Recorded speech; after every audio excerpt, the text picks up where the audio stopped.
কোনো ব্যক্তি পর্নোগ্রাফি উৎপাদন করার জন্য অংশগ্রহণকারী সংগ্রহ করলে,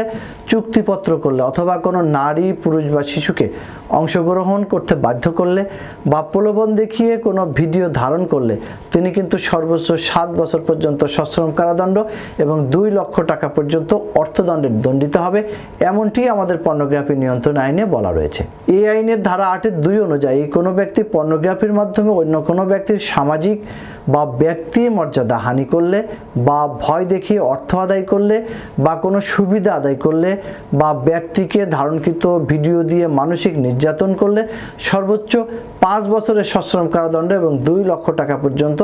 অর্থদণ্ডে দণ্ডিত হবে। আর ধারা 8(3) অনুযায়ী কোনো ব্যক্তি ইন্টারনেট বা ওয়েবসাইট বা মোবাইল ফোন বা অন্য কোনো ইলেকট্রনিক্স ডিভাইসের মাধ্যমে পর্নোগ্রাফি সরবরাহ করলে সর্বোচ্চ 5 বছর পর্যন্ত সশ্রম কারাদণ্ড এবং 2 লক্ষ টাকা পর্যন্ত অর্থ